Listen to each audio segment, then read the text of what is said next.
Welcome to the Claws Out podcast. We are live here at the Mic'd Up studio in Parramatta. Two Robs and Gary are here to preview the West Tigers clash against the Bulldogs this Saturday night at iChoice Stadium at 7:30 p.m. Before we do that, Rob, you wanted to thank the club, and I believe Sean in particular, for a signed jersey. Absolutely. Want to thank Sean Milcamp and Chloe Curtis for a signed jersey that we needed to get up to a very gravely ill person in Queensland. I rang them last Monday, or not rang them, I emailed them, and I picked up the jersey yesterday afternoon and got it off to the post office and express posted it up to Queensland. So that was all done within a week. So thank you so much from the club. And they didn't even charge me anything for it. So it was actually a gift from Sean. So really appreciate the help Sean and Chloe did on that. Awesome work, Sean, and the club. You've been working overtime. You've been doing West Tigers Faithful twice. You did West Tigers Live Thursday night. It's a 7 podcast. It's an everyday job for you. Never ending. And I'm not sure. I think Gary's got a medical appointment tomorrow. So am I showing up to WTL or you? Yeah, we'll have to talk about that after the show. When do I get invited to that? Mate, you can jump on tomorrow night. Please. Jump on tomorroor night. Yeah, take a load off, mate. West Tigers TV is turning into Rob TV. Yeah, pretty much. Junior, you're back to back. Yeah, back to back. Is that because we're playing the Bulldogs? Because I know this is a win you value more than any, isn't it? It is. I actually didn't want to be on tonight because I don't think I'll be able to be positive. I'll just be saying the Bulldogs are going to win no matter what, just to emotionally prepare myself for a possible loss. Benji mentioned he did a press conference today, which we're going to touch on before we actually do the preview. But do you think this game will be able to judge the true mood inside that change room? Because I look at us playing the Bulldogs over the last 12 months, we've really got up for those games. If we can't get up this Saturday night, then that's really curtains, isn't it? It's a really difficult one because we've really got up for these games on the emotion of Lackey Galvin going to the Bulldogs. And that situation's kind of dissolved now that the guy who was kind of leading that charge against Lackey Galvin's leaving the club as well. So it's an interesting one, but I'll be very concerned if we can't get up for this one because it's a very winnable game. It's a different dynamic, I agree with Gary, but it's still a bit of rivalry, I think, between the teams over the past couple of games. They're pretty bitter, but like Gary said, given that Luai's leaving, I don't know how much intensity there is. I will say one thing, both teams have to win, although I think our season's over, but Canterbury have still got designs on making the top 8, and, you know, we'll talk about the teams shortly, but Stephen Crichton's been named in the number 23, so if they're prepared to rush him back, that shows you how desperate Canterbury are to win. And talking about emotion in games, the Bulldogs haven't liked how the West Tigers have gone into these games and how they've treated these last couple of games. We saw the hand gestures at the end of the game last year, and I think the Bulldogs have taken quite offence to the way the West Tigers have. So there may not be as much kind of emotion in it for us, but I think there's a lot of emotion in it for the Bulldogs. West Tigers back in the news, the mainstream media the past couple of days, obviously around the Luai. I've been catching glimpses of, I don't love shows like 360, but I've been watching snippets of it. The media seems to be a little more balanced in terms of the reporting of the club. Would that be fair? No, not really. No? I think if you listen to... What we want honest answers. Well, if you listen to Benji's presser today, I mean, they've been taking a lot of things out of context, running stories off the back of rumours and things like that. So I think it's actually pretty unfair with what they've been doing. No one's, mentioned a source where they heard these possible... They're just throwing it out as rumours, and Benji and Luai don't get along, and Adam and Luai don't get along, and all this other stuff. So I think we've been on the bad end of it. That's fair. I was sort of specifically referencing the way they've reported Luai moving on, as in the media seem to be quite split, where some saying it's a strong decision by the Tigers. Yeah, well, to be honest, I've been tuned out with it as well, just because there's a lot of dribble on those shows. But I think it is a positive move from the club. I said earlier in the year when he signed with P&G on the podcast that I wish he was moving on next year, not because of the caliber of player he's the best half we have at the club, but more so just blooding Luai, getting on with the future. Latu, getting on with the future and a proper 5-year plan. Reading Ricchio's article on the weekend, I thought you were the source. Let's not mention that. But Rob, how have you seen the media coverage the past couple of days? Because it used to be just a pile-on the West Tigers and they're a clown show. Have we at least become relevant and a little bit more credible, as he said on Sunday night? Don't know about credible, but the club's been on the front foot with it. Sean Milcamp's been everywhere, trying to say we're doing the right thing and we're acting accordingly. I heard Benji's presser today. I agree that there's a lot of speculation about who's not talking to who and what have you. What I do disagree with Benji about, and again, it's a matter of opinion, whether Luai was referencing the halves combination after the loss, or he was directing that I told them anime at the fans. Okay, either way, that's unprofessional. So for Benji to say that Jerome Luai's handled that part of it professionally, I can't agree with, and that's not speculation. That's just how I see it. But other than that, I thought Benji handled the press conference really well. One thing that no one seems to be mentioning, and I don't understand this, and I've said multiple times that both the club and Jerome can be right about how they've reacted to all this. We agree we've let Jerome Luai go for cap purposes, okay? If there's nothing wrong within the club, and I'm not speculating, I'm just trying to make a fact here, if there's nothing wrong within the club, why not release him before June 30 and save another half a season and offload him 4 weeks ago? Why are we offloading him after July 1st? If this was the plan to go with a new direction, whether we're going to blood Latu or Javon or whoever with Adam in the halves, why didn't we do this in June? So I think that's a drop ball from the West Tigers. If you're trying to save cap space, what's the point of having him here for the rest of the year? I'll answer that one. I think before June 30, we were looking at our draw, looking at our team, looking at the position we were in, and thought we're still making finals this year. So we needed Luai to make the finals this year. I think now, with the result against Newcastle, the result against St George, and now the result against the Warriors, we're in a position where, as optimistic as Benji kind of sounded about, our team's never going to give up and all that sort of stuff, I think in his head, it's season's done.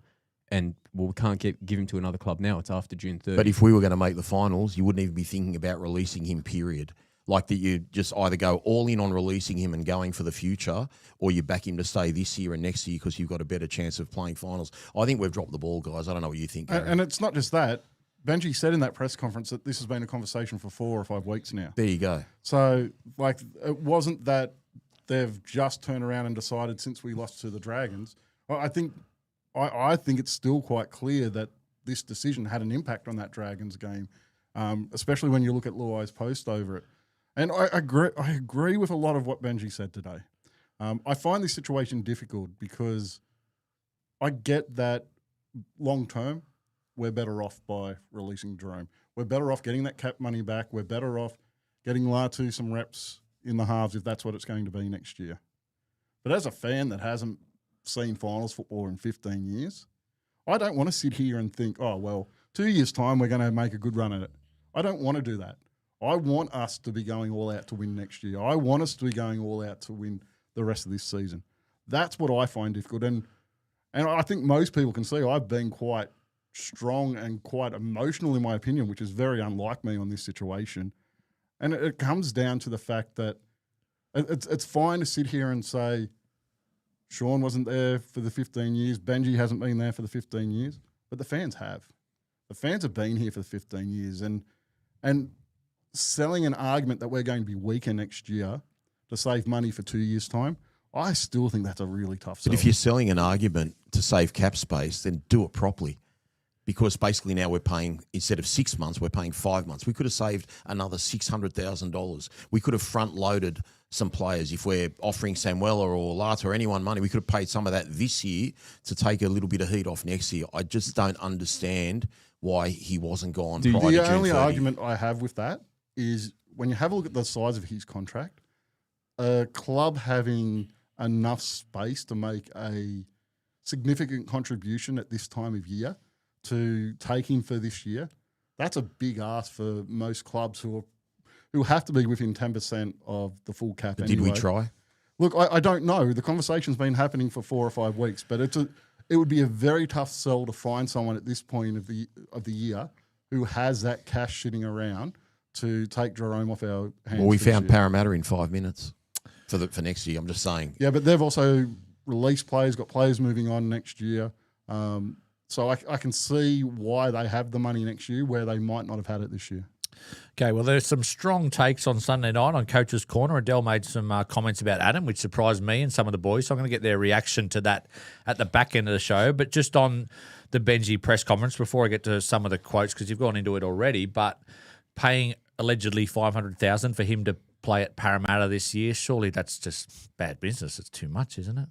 Well, you've got to fork out some of it. Yeah, no one's going to pay full freight. And when you advertise it you're releasing a player no matter what. You've taken away the leverage you have as a club. Again, I don't know how that's all worked out and what we're actually paying. Like, is it as simple a maths equation as we pay him 1.2, we're paying 500, therefore they pay 700? I don't know how it works, so I don't want to comment too much on that. But again, I get why we're doing it. I'm with the club for, saving cap space and all that, and we move on, that's fine. But we've just put an Origin combination halves pair together for next year and given Parramatta a chance to jump ahead of us on the ladder next year. So I'm not a fan of that part of it. It's the most West Tigers thing ever to have Jerome Luai win his 4th ring at Parramatta, come to the West Tigers, and then go to Parramatta and pick up his 5th in 2027. Mate, how do you feel about it, Gary? Mate, you have an opinion. Mate, I'm going and putting $100 on Parramatta because that's just to make sure they lose. Oh, mate, it's got to be a chance of happening. That's a waste of $100. So for the people, because Benji did that press conference today, it was 10 or 11 minutes. So for the people that haven't heard it, just a few of the points that he did raise. Junior obviously mentioned he was very fired up about some of the speculation the press have been reporting on in terms of his relationship with Jerome. So he shut that down. He said Jerome will definitely be the 5'8" for the rest of the season. There was a little bit of talk about the fact that we have gone backwards, but we won't surrender for the rest of the year. And he said, Junior, that he's here for the long term. So he's trying to make best decisions for the long term, whereas a lot of coaches get accused of making short-term decisions to save their future, although he's under contract till 2030. Yeah. Correct. What's the question on that part? It's just your whole reaction to the press conference. Yeah, there is no question anywhere there. I'm just a little bit different to Gary with it. Like, I know you were saying as a fan for 15 years, you really want to see finals footy and all that sort of stuff. If you told me we're going to make the finals this year or next year, but then be irrelevant again for the 5 years after it, I don't want that. Like I'm not even happy with making. I could have told you that 2 years ago. Yeah, but I'm not even happy with making the finals and finishing 7th or 8th and then getting knocked out in the first week. Like, I don't want to be in the finals to make a number. I want our club to win a premiership again. The feeling that I had in 2005 as a 9-year-old kid was the best feeling of my life, almost. If my wife's watching, with the exception of getting married and having kids. But yeah, I want to see us build to become an established force in the NRL year after year, kind of like what we thought we were getting in 2010, 2011, and then we went into the comp 2012 as favourites to win. Like, that's where I want our club to be. So in regards to what Benji said in the presser, I think he hit the nail on the head. I think everything he said was perfect. I understand Dad's points about should have moved him before June 30. That's something I definitely, if I were the club, would have looked into as well. But like I said, you look at our injury toll. Adam was still injured before June 30. Like, what are you going to do? Play Latu and Jock? Like, I'd prefer to watch, like that's a bad, like Jock being your first pick half out of that. The issue I have with your argument about wanting that long-term success, everyone wants that. And if you could tell me that's what we're going to get, I would agree 100% with you. But we were having this exact same conversation 2 years ago when we were releasing players. 3 years ago, when we released Joe Offa and Gowie early, we had all this conversation before. This is a conversation we've been having with our fan base for a long time, that we're making these decisions now, so we'll be better in 2 years' time. But like, what were Penrith before they had their dynasty?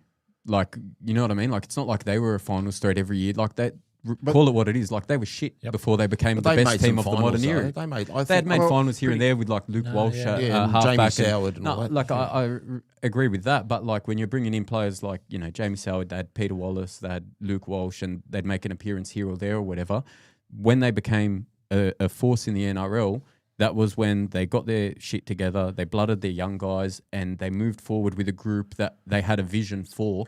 I don't think you can have a vision for a group when your captain and 5'8" in 2027 is going to be the captain and 5'8" of another club in 2028. Like, that's good point. That's why I think we've made the right decision in regard to moving him on. And I also think we've actually gotten a pretty good deal, only paying we've paying less than 50% of his contract for him to play big elsewhere. Chunk. It's a big contract. And with regards to it'd be the most West Tigers thing for Parra to win the comp, mate, I've always been a big believer of a half only being as good as the players outside them.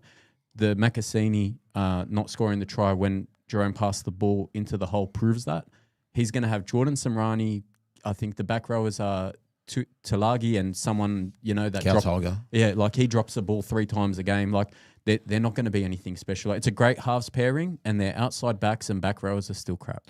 Penrith, when they were in a similar situation that you're just talking about, they had a very clear plan of what they were doing. It was very obvious across their fan base that they set up their junior academy, a very strong junior academy. They had a guy like Cameron Geraldo who was running that academy. They had a wealth of players coming through who were extremely highly rated, and there was a plan there. And it's the hard thing for a West Tigers fan is our plan is always changing. And a big part of our plan was Jerome Luai coming to our club and that change of culture and that change that was coming by the players we're bringing in. And this, for me, puts a dent in that plan. And I do think we're in a situation now, and a lot of it wasn't the club's fault. A lot of it was Jerome signing with the Chiefs. But we're in a situation now where we are, once again, back at a planning stage and searching for that direction for our club. I know coaches are judged on their wins and losses in the field, and you don't necessarily win or lose press conferences, but I was really impressed by Benji. Very strong. He gives me confidence. I know you're talking a little bit about X's and O's, but surely there's a role for that sort of coach that is, the front man and the motivator and the guy that can attract players. I think he gives me confidence that he's really growing into the role despite the poor month we've had. He's never been poor in a press conference. I think he's top 3 when it comes to press conferences. Like I said, I disagreed with him defending Jerome's professionalism, given he posted something on Instagram. That was the press's fault, though. They didn't ask him. They asked him about his dad one, which was nothing in that. Yeah, but I agreed with him about what he said about Jerome's dad too. Like if Rob put something that I didn't think was great, I'm still going to like his post. I just thought that was the journalist's fault. They didn't ask him. If they had asked him about Jerome 5 minutes after you lost the game, Benji, at full time, put up something saying, "I told you so," with zip lips, Benji would have had nowhere to go there. Exactly, and they didn't do that. But what Benji did say is you can't look at that post and assume that that's a rift between him and Luai, or the players and Luai. Could have been directed at the fans. But either way, whatever it is, it's got to be one of them, right? I mean, that's not speculation. It's directed at someone. That's still unprofessional, in my opinion, from what Jerome did. So I disagreed with him on that. I loved everything else he had to say, but I wish that what he shows in the press conference showed in what we do on the field, because it's not the same. I do think I think a lot of what we see on the field, especially you've spoken a number of times about this not being a side that doesn't give up, a side that's really committed. Even after last weekend's game, you're saying the effort's there. Yeah. That's what Benji's showing in those press conferences. And that kind of rally around me and the sticking up for his players, that is all on display in what we're showing on the field. It's just – so I think that man management side of it, I think we're seeing that on the field. What we're not seeing is kind of that execution of our attack on the field, and that's probably the biggest issue. Does this sort of put the fire out on the Jerome thing for now, or the press will still leap all over it if we keep losing or playing poorly? No, I think it puts the fire out a bit. I think it's easier now for the playing group to move on, look to finish the season strong. I know mathematically we're a chance of making finals. I don't believe we will, but I'm just hoping this week shows that there's no real drama between the halves or anyone in the team or coach and Luai, and we can just get on with the rest of the season. I think the final full stop on this conversation is probably when Jerome speaks. Like, he hasn't faced an interview yet. He hasn't gone to a press conference. At some point, some media is going to ask him a question. Well, he's going to have to show up if he's a captain, or are they just going to keep fronting Appy Corus out? I think players will be up Wednesday or Thursday. They'd surely put him up, because you wouldn't want it after a game if you lose or whatever. Yeah, well, one question I thought was not asked that was really poor by the media is, should he still be the co-captain? Because personally, it's not that he's done anything wrong, but he should not be captain of our club anymore. I think Benji answered that question in that press conference today anyway. He spoke about how he's speaking up in meetings and how none of that has kind of changed, how his voice in the team hasn't changed. So I think you would have got that same answer that he gave about Jerome when speaking about it. And as a player, I'd be saying, yeah, mate, you're not there next year. I'm not listening. Can I ask why he shouldn't be the captain? Because he's not there next year. That's not his fault. Adam Reynolds was the captain when he was leaving South Sydney. Different situation. Why? They were winning because he's not there next year. But Adam Reynolds and Luai's been there for a year and a half. Adam Reynolds was there for nearly 10 years. Yeah. I just think in the year and a half, what Luai's achieved in changing culture and bonding the group together, like you've even seen the growth in players like Twal and Samuela. I think that's a big contribution to what Luai's brought to the club. I agree with all that, mate. And I agree with all that. If he's your captain, he's been your captain for the last year and a half, I think you need to have the respect to let him play it out for the last 7 games or whatever we've got. I think it all comes down to the relationship between he and the players at the moment. If if what Benji was saying today, and there's not really an issue between him and any of the players, and they're still fully behind him and they're still willing to follow him, then I don't have an issue with it. If there is a problem between Jerome and the players, then he probably shouldn't be captain. Yeah, just to be clear, I'm happy for him to play 5'8". I just don't think he should be captain. All right, well, the West Tigers team to take on the Bulldogs this Saturday night. There are some changes. Pretty much an unchanged backline, I believe, from 1 to 7, but young gun Jared Haywood, he starts in the number 9. Some changes on the bench. Buntiafoa is suspended. Ethan Roberts in the 15. And then Kit Lily in the 19. And lurking Rob in 21 and 22. Javon Andrews and the mighty Appy Coruscant in 22. Could he make a miraculous comeback after just a week out? Apparently, Appy Coruscant trained today. Looking at that team, I'm still not convinced about the forwards in the team, and I feel like we're a middle short. Kit Lowley, he certainly doesn't, give me confidence and doesn't play big minutes when he has come on. I think I remember one day we played Parramatta last year. I'm pretty sure he didn't even get a minute off the bench. That shows you the lack of confidence Benji has in him.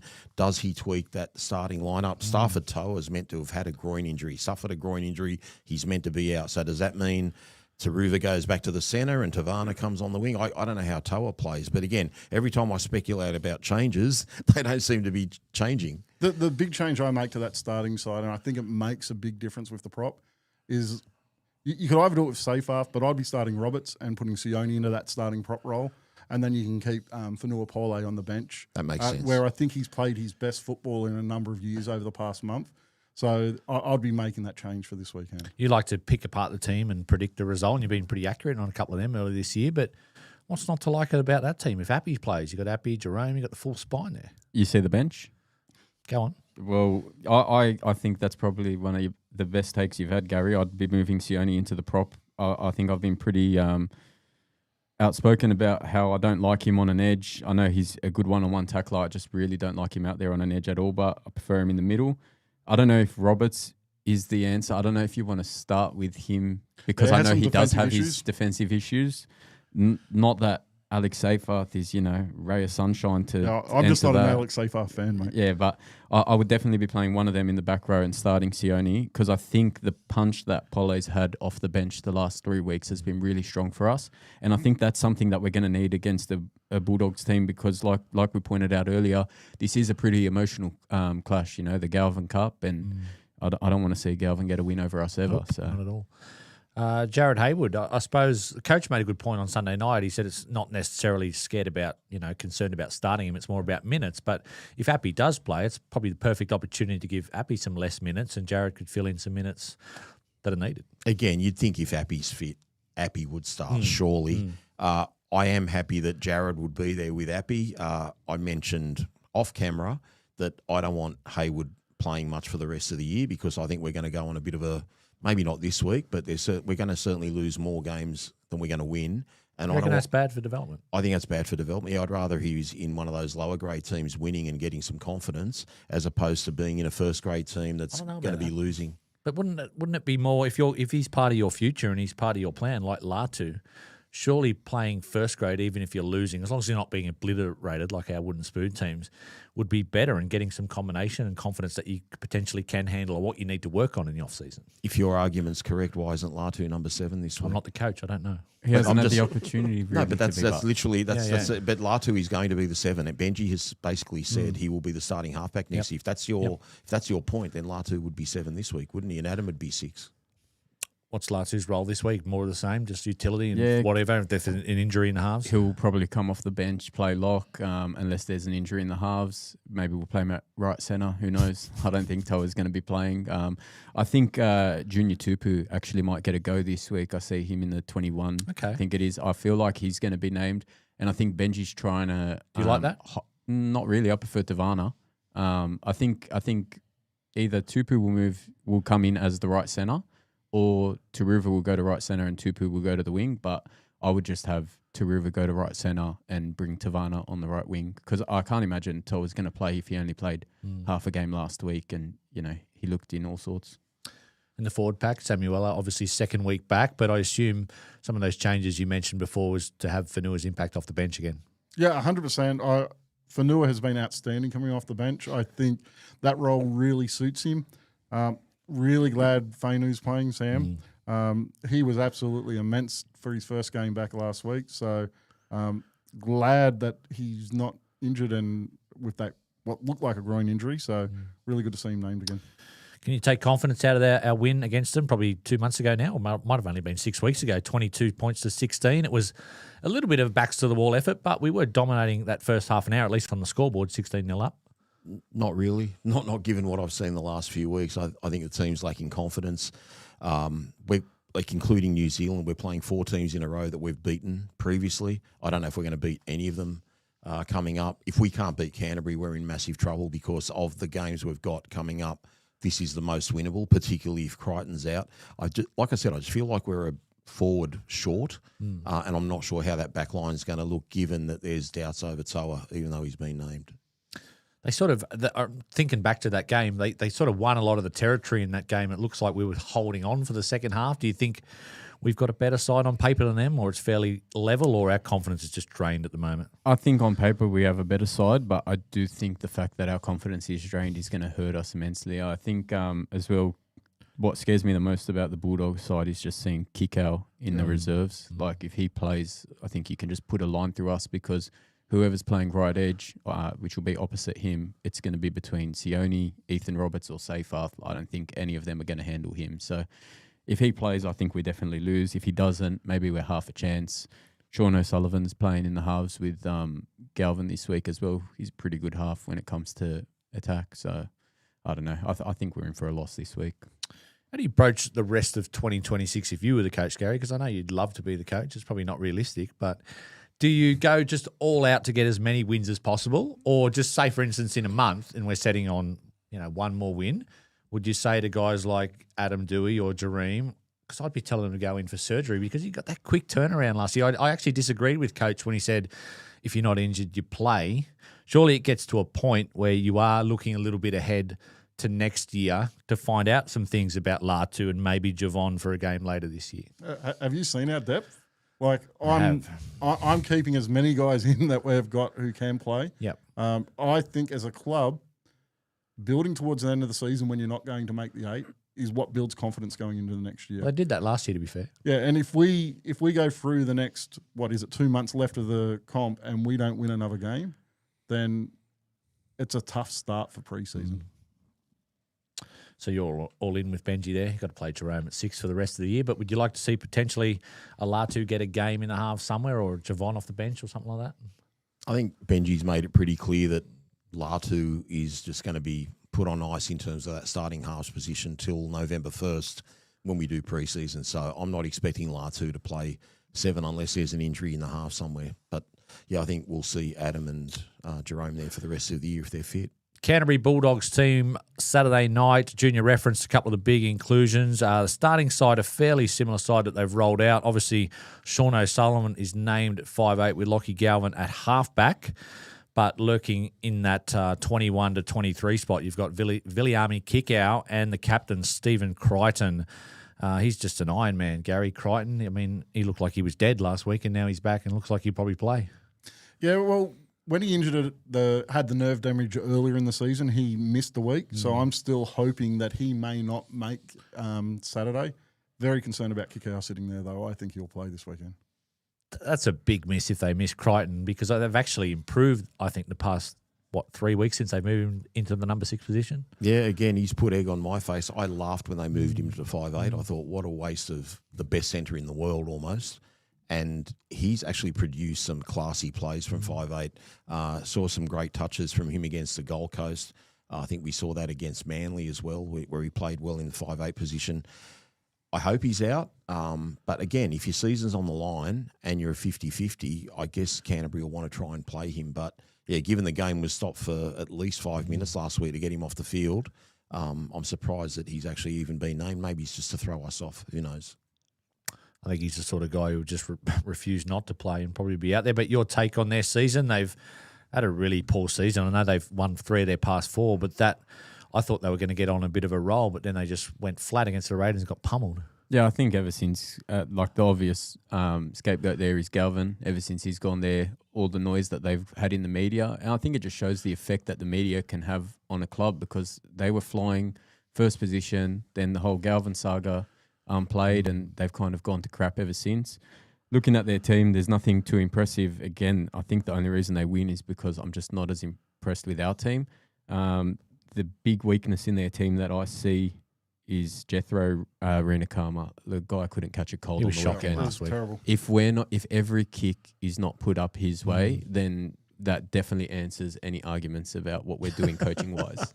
Like, I think the Bulldogs season started to go poorly when you called them for making the 8 a couple of weeks ago, didn't you? I said they had a chance. They've got a bigger chance than us. you had Harrow in the top 4. But I'll give you that, Gary. I didn't expect them to get smashed by the Raiders. But Galvin's season, I mean, I don't want to make this the Lockie Galvin podcast because it has been a couple of times in the past when we've played him. And I think the hype has dined down a little bit. He's probably happy that there's more attention on us or other players or Origin. But I don't think he's been too bad for him. But it's hard to deny they've gone backwards since he joined. Yeah, I thought he was really poor early in the season. But as that kind of media pressure has come off him a little bit, I think his game has got to the point where he's played solidly the last month. So I still don't think he's having a great year, and I still don't think he's playing as good a football as what he was playing when he was at the Tigers. But the pressure's come off him a little bit, I think. Well, you're the ultimate Galvin defender, so you. I don't think he's added anything to his game. What I do think he's done is with his style of play, he's improved all that. So his running game's been better. He asks a lot of questions of the opposition when they're attacking, but he's still going to that short ball. But he's doing that a lot better than what he did earlier in the year. I'll give him that much. But he needs players around him. I don't think he's a natural halfback. Yeah, I think he's still lost the half. Yeah, I think he needs to be a little bit wider where he can use his running game. He has got a great offload when he actually tries to offload, but you're not going to do that much one off the ruck. Look, hopefully he has a quiet game, but every dog has his day. We just got to see if it's this Saturday night or not. Pardon the pun. The weaknesses in this team, there's probably a few, Junior, but they don't have the most heralded forward pack. Leo Thompson's been disappointing this year. They do have Jacob Preston back. He didn't play last time against us, so that's going to be a problem. Yeah, and I think Bailey Hayward's a bit of a weakness for them as well at hooker. Like I said, there's nothing too impressive about their team. I mean, Jamin Salmon in the back row, Jacob Preston's probably a threat for them, but yeah, it's a pretty weak pack. I think for them, where they'll get us is if O'Sullivan and Galvin have the brain to kick early in our line. I know Adel's mentioned a number of times about how Buller plugs the A defender for us when we're defending our red zone. So I think that's probably where their points come from. Again, like Dad said, it's probably going to be a bludger of a watch, like both teams going bad. So. Well, especially at the out at the Acour Stadium, Rob. You've been begging me to go, but that won't be happening. But are the Bulldogs fans going to turn up? Because, they were back and they're a great fan base, Canterbury. I'll give them that. I know you laugh at me because you think they're delusional fans like us, but they are a passionate fan base, Junior, and they're a big fan base and they're a vocal fan base and they say some stupid things like I'm sure we do. But are they going to get out in numbers or are they a bit disillusioned like our fan base? No, both. They're absolutely going to get out there in numbers. They are disillusioned like ours. They are passionate like our fan base. Look, the only hope I take out of this is we were playing horrendously prior to us playing them last time. We'd got thrashed by Manly. We'd lost a few games in a row. We then had the bye, and then we regrouped. We came out really well because we had a few players back, but then we did lose players through the game, and that's why I think Canterbury finished really hard over the top of us. I actually think like I said, Sunday night, it's going to be a bludger of a game. It's two teams that struggle to score points right now.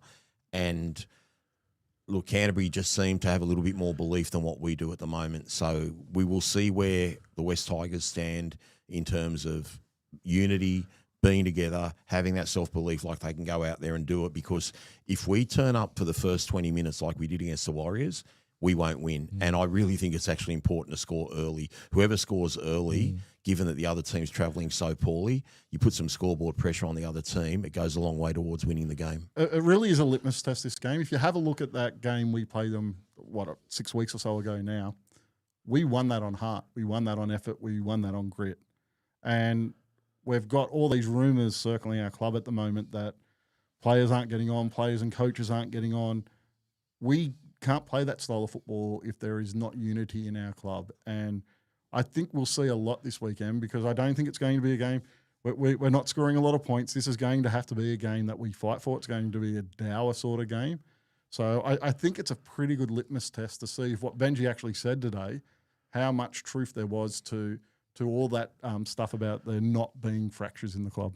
What about game planning against them? You mentioned kicking to Rinakama, but last 3 weeks has been a trend, high completions for us, but not a lot of points and not a lot of football. Do we need to throw a bit more caution to the wind? Because if Appy plays, that's a whole spine back on the paddock. I don't know how many games they've played together. Yeah, no, I think we need to be a bit expansive with our attack. I don't like the whole boring, hit up, complete. Like, I understand, there's certain statistics where you've got to hit certain pass marks, like Adel always talks about, you want 84% or whatever, your completion rate, all that sort of stuff. But we're going to definitely have to throw some stuff out there. I've said it week after week. I'd love to see us use the early grubber kick. I know people weren't a fan of the execution from Jerome last week when he did it, when he kicked for Sione. But I think Connor Tracy's a pretty lazy in-goal defender. I think when we do get down to their red zone, I would prefer to see us kick on second or third once we start to shift it and chance our hand a little bit, rather than just go hit up, and then kick to a corner, Well, not even kick we die in the corner. And the other thing as well, I did mention if Toa is out, another reason I want to see Tavana come in on the right wing is because if he's up against Rinakara, that's a win every day in the air, surely. So, yeah, I've just got this funny feeling that if Toa is out, Junior Tupu will play right wing rather than Tavana. Now, who plays centre? Oh, Taruva. Anything else game plan-wise you'd like to see? Because you've been critical about the Dower style of football we've adapted. It's not about I get why Benji plays a little bit more Dower. Who have we got in that team that can score points? It's pretty much Adam and it's Jareem. We have nothing in attack. And like Luai can create, no doubt. I mean, Luai should have had 2 try assists the other night. 1 for Makasini if he'd have taken that hole, and 2 if someone bothered to show up to Campbelltown and back him up when he did the break. So I'm not going to say it's through lack of Jerome Luai. I thought he was talking about me then. Not I couldn't be bothered going to Campbelltown. Well, it would have helped if you were out there too. We need all the troops we can get out there. Yeah, I thought, I didn't play last Friday night, did I? We're just got to have a better kicking game. And look, like I've said many times, this is the one team that Adam Dewey seems to get up for. He played his best game against them, in my opinion, for the club last year. Like when he versed them, that was probably his shining moment for the West Tigers throughout his career. And he needs to do it again because he wasn't good the other night. And it was a rare, I must say, poor performance by Adam. And he's copped a little bit of criticism that you'll probably talk about later. Yep. But I expect him to bounce back this week. And that might be the problem with the West Tigers. Unfortunately, if Adam doesn't play well, we lose. And that's we're maybe a little bit too reliant on his brilliant individual play. But we need his kicking game as well more than anything this week. Over the last couple of games we've played them, we've actually managed to open them up with early shifts deep out, so 40 to 50 metres out. I'd like to see us doing that, implementing that a lot more. That's kind of gone out of our playbook the last month or so. The offloads, I think that they are a little bit vulnerable to an offload and playing off the back of that. These are things that have gone out of our game over the past 6 weeks that I think need to return. Offloads increased last weekend. But I'd really like to see us doing that. I was listening to the great Andrew Johns breakdown play, and he said between the 40s is the best place to attack because it's often tackle 3 or 4 and the winger drops back and you can get that space. Well, and Adel spoke about it on Sunday night as well, about it's not so much the 20 that we're having trouble with, it's the 10 as we get closer to the line because you've got the less space. And got a question on that one later. With a side that shifts the ball. Do you agree with that? We'll get to that one later. You know what? Okay, talk about it later. Okay, with a side that shifts the ball as poorly as we do, having more space between you and the defensive line is going to make shifting the ball easier because they're not up in your face as quick. So it will make it easier, but I totally disagree with that point. I think that we're just poor at running shape, whether it's 10 metres out or 20 metres out. But I understand his logic about not being too close to the try line. I get all that, and the forwards shouldn't fight for the yards and do quick play the balls and all that sort of stuff. I just think we do not run shape properly, and his defence of that the other night, and he'll have a chance to return fire on Sunday, was a load of crap. Looking to transform your home without the stress. At Mirko Renovations, we don't just renovate, we bring your vision to life, whether it's a modern kitchen, a luxury bathroom, or a full home makeover. Our team delivers high-quality craftsmanship with attention to every detail. Mirko Renovations handles it all. Junior, what's the matchup of the week Mirko matchup of the week. Well, for the Galvin Cup, it's the obvious one: Lachlan Galvin versus Jerome Luai. Luai being on the left, Galvin being on the right. It's the last chance that he'll get to have one over Galvin. Would Galvin be brave enough to sledge Luai, or you'd poke in the bear big time there? I don't think that's not his style, is it? Galvin's I style. would though. Of course you would. I would. 100% would. There's a revenge I factor know. there. If Galvin doesn't do that to Luai, I'd be disappointed in Galvin. You'd think Serrato would have the whole team in Luai's ear on the weekend, but yeah, that's the matchup. I think Luai signed with the Eels now, so it's time to put all the noise to bed. We've said as a playing group with Benji's presser, we're going to move on, all that sort of stuff. He's got to show that with his performance, and like I said, it's his last chance in a West Tigers jersey to be able to pull one over Galvin. There's a lot of similarities that people point out with Galvin's exit and now Luai's exit. It's now the Defectors Cup, not the Galvin Cup. Well, like Not the Cord Cup. this is the grand final of it. It's the last Hey, we're time 2-0 up. Yeah, we're 2-0 up, but this 2-1. It's a consolation win for Yeah. them if they get it. is true. But this is the last time to Last rites, put the yeah. nail in the coffin. And the irony is too that I still think Lachlan Galvin would have been much better off at Parramatta, and Jerome Luai's Yeah, ended good up point. there Yeah, instead. True. Good point. Adam, this week, what do you want to see from him differently, just in terms of his style of play or football, or was it more just his body language at last week that probably let himself down a little bit?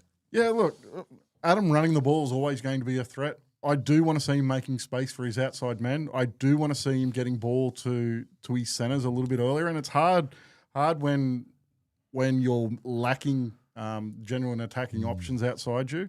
But I do want to see him creating more space for players outside him, and I think adding that to his game makes his running game more dangerous. If he's a threat to pass the ball, then he's much more dangerous running the ball.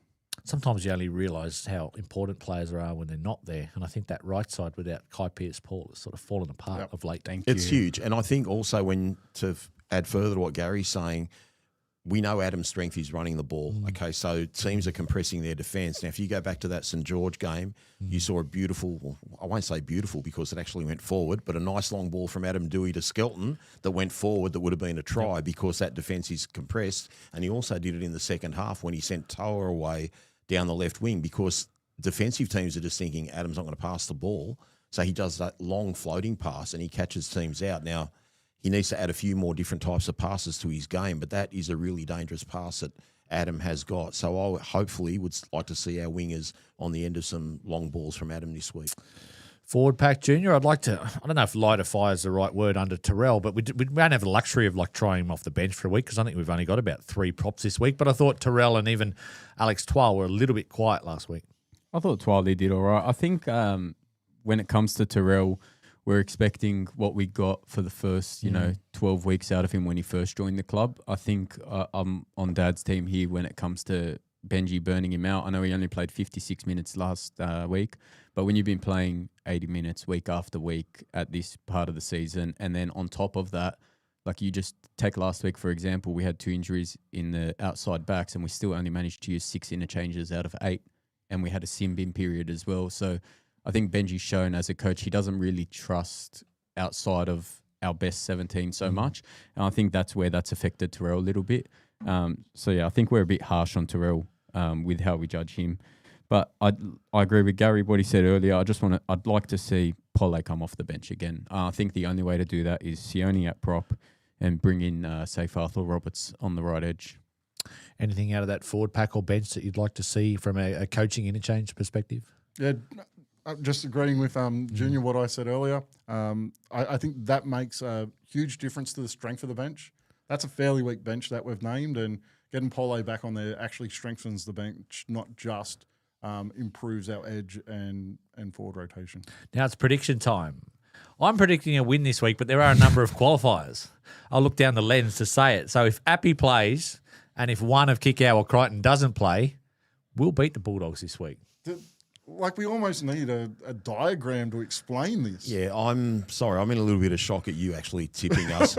I do this once a season. I You would, know, I would old shows love, are- I would love to show our audience the absolute abuse and negativity our team cops on our WhatsApp message. And I've been positive this year.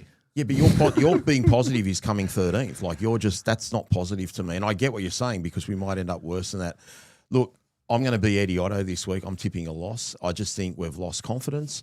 There is definitely a reason to bounce back. There's also the fact that whatever the issues are at Concord, we've addressed them Saturday and we've addressed them during the week. Sean's been on the front foot. Benji's been on the front foot today.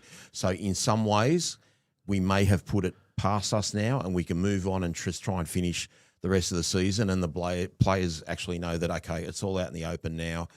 We just carry on about business. Plus there is the hatred of Canterbury that, you know, the team seem to have. But when I take all the emotion out of it, I come back to the same thing. We've scored 22 points in 3 weeks. Where do we get the points from? The only thing that gives me hope is Canterbury are almost just as useless at us when it comes to scoring points. So you guys don't know Eddie the way I do. I've worked with Eddie for a long time now, and this is positive Eddie you're seeing this year. So Tipping us to win that's huge. Once a year, I throw that out there. I'm not always once right. or twice a year, he'll give you a I usually guarantee it. I'm not guaranteeing. That's what the question's coming. So this isn't a guaranteed Eddie win. There's a couple of qualifiers in there. So, but they're guarantees with the qualifiers, aren't they? You're saying if Appy plays one of those guys is out, we're 100% winning. We're going to win this Saturday. I don't guarantee it. Love it. Good. Sunday night, coaches report, Junior, I nearly spat out my Gatorade, you said. I didn't even notice at the time. But when Adel said he'd think about moving on from Adam, that caused a few reactions from our fans at West Tigers TV. But he was, I think, and I don't want to speak for him because he was desperate to come on today, but his side was training, so he couldn't. I think he was talking about more the style of attack he'd like to implement rather than anything personal about Adam himself or the way he plays. No, he definitely was. Look, I regardless of the style, I completely disagree with the take in general. I wouldn't be moving on one of your best players regardless. He was saying when he said he would move him on, it was purely because of the way he would want us to attack. So people can't really disagree because that's how he wants us to attack. And he's entitled to that opinion. I just disagree completely in the sense that I understand our attack is bad, but even if Benji implemented the style of attack that Adel wants, at what point, I would ask Adel, does it become the coach's responsibility to take a player like Adam who has a strong running game, a strong kicking game, a strong passing game, and he showed this year that he reads defense well on the edge when reading shape. At what point does it become the coach's responsibility to make them fit in with the structure that they want to play? You can't just keep saying, this guy's not a good player, he's a dumb footy player, I want to move him on. Whether it's Skelton, Adam, whoever you're talking about, at some point it becomes the coach's responsibility to show how strong he is and get what he wants out of his players.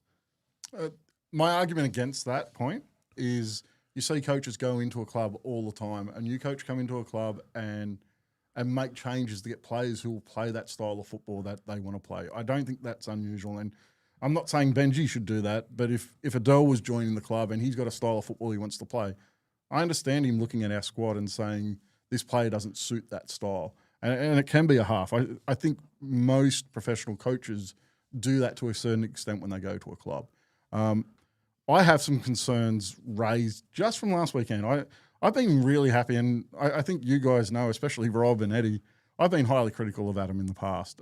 But there were signs in that game on the weekend that I really didn't like from Adam. Signs that kind of... Everyone's entitled to a bad day, though, aren't Look, they? and I think I've said it a couple of times in regard to this. I'd want to see...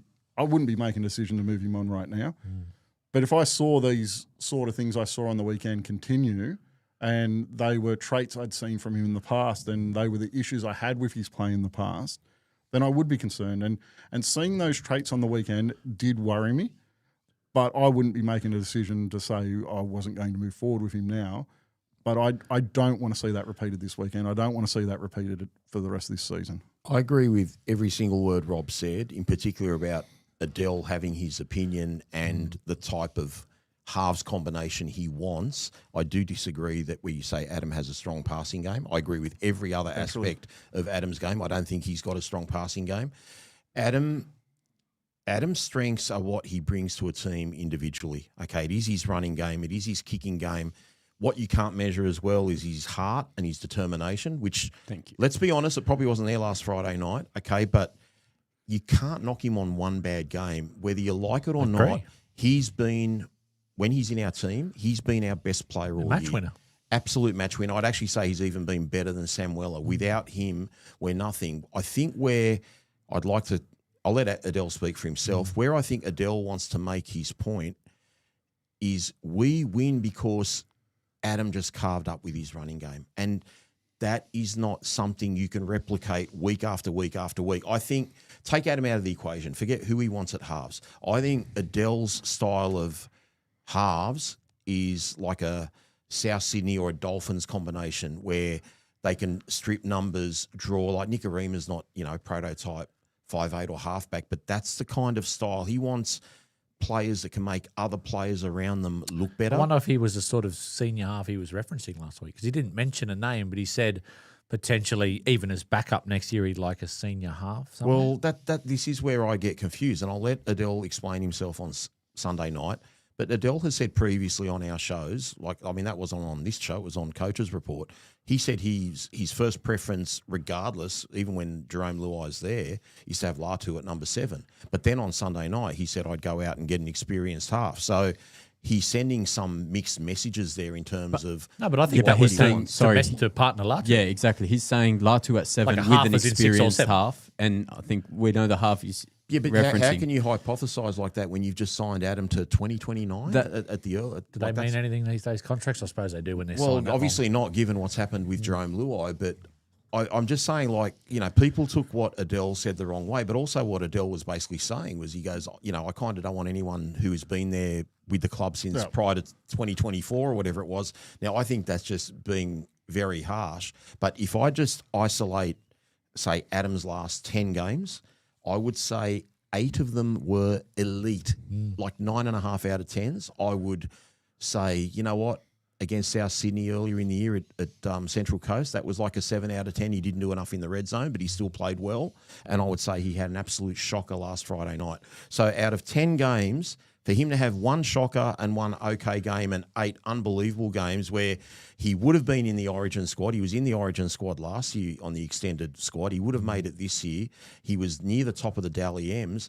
I just thought it was more a backlash to Adam's performance on Friday night as to why Adel said that. But that's why you're the best host in the world, mate. You go question Adel on Sunday night. I'll try. And let him have a go back. But I do understand that. I think you're on Sunday night, by the way.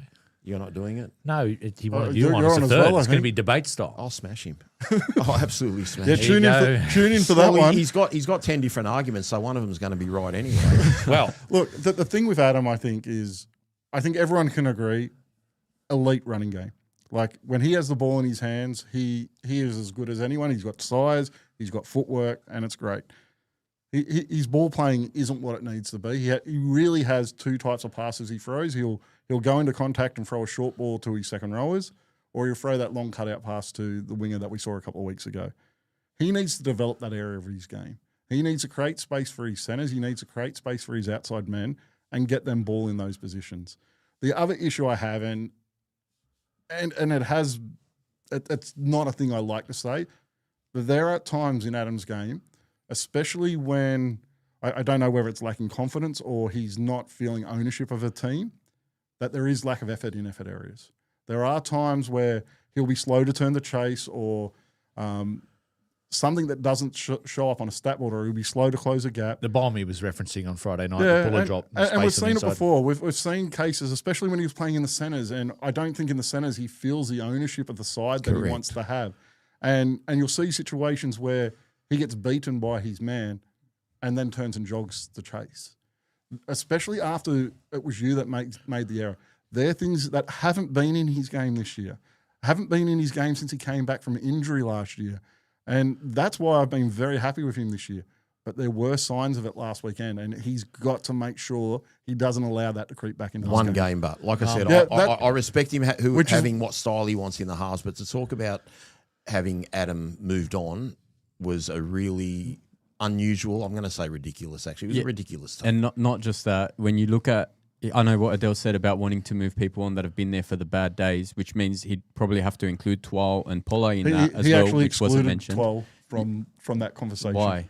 Because of performance? Well, Adam was leaving the Dally M basically before he got injured, so I think you'd have to exclude Different it sort there of as well. characters, though. But not just that. I think when we talk about, Benji signed all the brothers and the culture and no one cares about footy, it's all family and whatever, I think the person that wants to win most at this club is Adam Dwayne. 1,000%. Not just that. 1,000%. We've spoken about in our rebuilds what West Tigers' DNA needs to be, and Adam epitomises that. Like, Adam is a true champion and a competitor, and no one wants to win more than him. I remember that loss a couple of years ago where he was in tears after the game. And the career that he's been through with injury after injury, most people would have called it quits. Good point. He could have signed with the Roosters a year and a half ago, and he decided to stay with the Tigers because he loves this club. Mate, I know I was upset at what he said in the press conference on the weekend, but I think that's just the trait of loving the club so much and wanting to win so much. And that's the emotion that if all 17 of our players had the passion and competitiveness that Adam has, we would be top of the table every week. So do you think he'd be happy with a move to lock then? Because that's where I think the issue comes is Adam is all those things you said when he feels complete ownership of the side. Well, why should he move to lock? Well, Because I'm not just, if that was what Benji thought was best for the team, and I'm not saying it is best for the team, but that's where I have an issue. I've found when he's been moved out of the halves at times that big ownership of the side is not really with him. Those things that you're talking about, that desire and that leadership, I think it wanes. But do you Adam's honestly played- think he can handle 35 tackles? Look, Forget it's that. not. But That's, That wasn't that's really. important to say, though, But that because you wasn't- can't be a lock if you can't handle the defensive My argument capability wasn't of it. about moving him to lock. My argument was Attitude. was whether his attitude changes if you move him out of the halves. Well, let me say something about Adam's attitude. He's played fullback, wing, centre, 5'8", halfback, lock. He's played back row in games where he's been asked to. Like, he has done everything this club's asked him to do. He finally got a shot in the halves at the back end of last year, played as one of the best halves in the comp for the back end of last year, played as one of the best halves in the comp for the first 8 or 9 rounds this year. He's had one bad game against St. George with all the media noise and St. George? He played well. Against New New Zealand last week with all the media noise that our clubs had to deal with around Luai and all the talk that's been going on. I think he's entitled to that. There hasn't been a thing that he hasn't done that this club hasn't asked him to do. And not only that, when he has had his shot in the halves, he's proven that he can put a team on his back and carry them. Like, you've got to remember, he's played on the right side. Look at the talent he's had around him. 100%. He's had Seyfarth, he's had Suka, he's had like, these aren't guys that scream X Factor. He had KPP for the first 8 weeks this year, and he looked like Nathan Cleary. Like, you give him a little bit of talent, and his running game goes to a complete another level. Like, could you imagine if Samuela played outside Adam, what Adam would be? Like I said, you saw it when he's got KPP. Imagine he had KPP and Taylor May outside him, how good Adam would be. And he's already good with people that we argue aren't reserve graders. So I think he's entitled to want to play halfback. And if he's been asked to move to lock, I feel like the first thing he should say back is, well, why? Like, I know you want a yes man from a player as a coach, but I feel he's earned the right to play halfback for our club. I just want to say 2 things in conclusion. If Adam he had a shocker last Friday night. If Adam has 2 shockers a year and delivers what he's delivered in every other game for the rest of the year, 100%. I'll take that every year for the rest of my life. And number 2, the people that abuse Adel online for having an opinion and trying to justify it. He never said he wanted him out of the club or anything. He said he'd move Adam to a different position. And as much as we might all disagree with it, to say that, I want to rip your head off your shoulders or your neck or something like that, like, those blokes need to just get a life, seriously, because he's not being personal. He's just saying, like, Adel was saying, this is my preferred type of half style, and Adam's strengths are all individual strengths, and that's not the sort of half 5'8" that I want if I was coaching a team. That's all. It was never personal. Adel's told me privately that, Adam's our best performing player all year. So to those blokes carrying on social media, that's just awful. Well, apologies to Daniel in advance. We're going to do a little bit of overtime tonight because I think it's my last preview for the year, Rob. I've got cricket starting next Tuesday again. So Doesn't mean we got Gary back as host. I was going to say Happy Coruscant's out. You'll have to find your Junior, Jared Hayward coming through. Me as a host would be like Tristan Hope replacing Happy. Colonel Corndog, I believe, Junior, his name is. Apologies if it's wrong. He says Adel is bang on. We need to attack, throw the ball wider as we get inside the 10. Our middles are hitting up slowly between 1 and 5 metres. It's killing our attack. Yeah, I don't think it's how slow we play the ball. I think I've pointed it out on previous pods early in this year. Whole issue with our attack is how we divide the field, in my opinion. Again, I think that's a style of play thing. I know Benji's said to you previously in discussions on certain days and whatever about Jerome struggling to play the right side of the field as well as the left. And I think that's why we've attacked the way that we have, which is why I'm actually excited for the future in seeing Latu and Adam together, hopefully. I think we saw last week as well on a scrum move, Jerome play first receiver to Adam on the left side. So they played both sides of the field. And I think that's where our red zone attack issues come from. They scored against the Sharks on that sort of move, or Jerome? He dislocated his shoulder scoring that way as well. Yeah. So like I said, I've said it all year, we've been our most dangerous in the red zone when Jerome and Adam have linked up on the same side of the ruck. I know what that does to a defensive team. Like when they see your two halves and your fullback on one side of the field, they know, well, this is where they're going, and they can kind of push numbers over a bit easier. But yeah, I just think it's how we divide the field, how they link up. And I know Adam's wearing 7, but because his running game's such a threat, he kind of needs to get the ball at second and third receiver on the back of that shape. I almost want Dream to be feeding Adam out the back and Adam kind of playing like that fullback in attack because of how strong his running game is wider in the field. All right, Gary, Dat80i, I'm paraphrasing here, says, only thing I didn't agree with Adel was his thoughts on Makasini. We're happy to play him busted with injuries and shoulders. Sakura has been going well in New South Wales Cup. He's got supreme tackling, breaking ability despite poor defensive reads.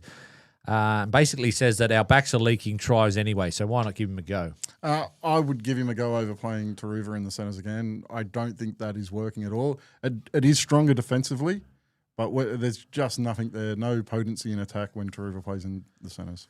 Quick takes on these one, Rob, because I think we've covered these ones already. But Rebecca Neal says, let's not sugarcoat it. He, as in Jerome, didn't improve us and was always 1 foot out the door. Absolutely not true. I would encourage her to listen to Benji's press conference today. He highlighted a number of things that Jerome has helped improve our club with, in particular the standards he sets at training. We've all discussed about how he can attract players to the club, his professionalism, the energy he brings on the field, the respectability he gives us as a team. But he's done so much for us, and like I've said previously, or I might have said it Sunday night, he's got us off the bottom of the ladder.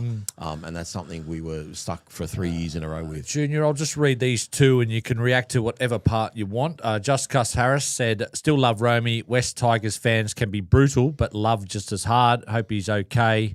Still has a lot to offer. And ST in Poland said, asking Jerome to leave. He's on 1.2 million, which is overs. With that, we can upgrade our depth. We can upgrade Samuela or re-sign Samuela. We can buy an international standard player. It's just business that benefits the club in the long run. Yeah, 100% agree with both those statements. I think I would be a little bit disappointed if all of that money went to re-signing Latu and Samuela. I'd like to see both of them re-signed, and then hopefully there's a little bit left over to get a depth forward. It was interesting. Benji mentioned depth in the press conference today. I was really happy to hear that he's identified that as an issue. I think it's fairly obvious it's an issue, but it's always good to get it confirmed from the coach. Rion Parrott, 7786, Gary, says, great show. The next 6 or 7 weeks will give us a real answer on Jerome's time at the club. If he can show leadership, get us out of this slump, win a few games, it'll be a great finish. However, we could continue to slide. Benji might pull the pin. Well, we heard from Benji today that he won't be doing that, but will Jerome's time, I think it's always going to be between a success and a failure, but the next 6 to 8 weeks will matter in terms of the legacy he does leave at this club. Look, I think I said the other night on Sunday night that I think next year matters too. Like a lot of what we got from Jerome is culture change. If we revert back to being ill-disciplined, bit of a rabble like we have been before he arrived and slide back down the table, then I see this as a failure. Just getting us off the bottom of the table for a couple of years isn't good enough for the money that we've spent. But if it's a stepping stone to us being a stronger club, a stronger side next season, then I think you can say that it was at least partially successful, that he didn't get us to the finals, but he helped set up the club so it can get to the finals. See, I'm a bit torn on that because obviously we want to win some more games. But if Jerome really finds his feet now and we win more games than we lose for the rest of the year and finish ninth, I'm going to be upset that he's not there next year, but I do understand why he's not there next year. So, in some really sick way, I don't want us to win, but obviously I do want us to win. It's just, it's just a big awful picture. conundrum. It really is. That's almost an Eddie Otto answer. But it's true because you don't want to, like, aren't we going to be saying, well, what the fuck? Like, look at us now. How good are we playing? If we win our next 3 games. Here you go, Parramatta. He's our best player. No. Yeah, but he was going in 12 months anyway. It's Why? big picture stuff. It's like you've been paying Latu $500,000 for the last 3 years and all that sort of stuff. Like regardless, Latu's time starts next year. And if Jerome was going to stay next year, then you'd have to agree with Adel and move Adam out of the halves or move Latu on, which means you'd lose Samuela. It's a butterfly effect from it. It's the right time for him to go.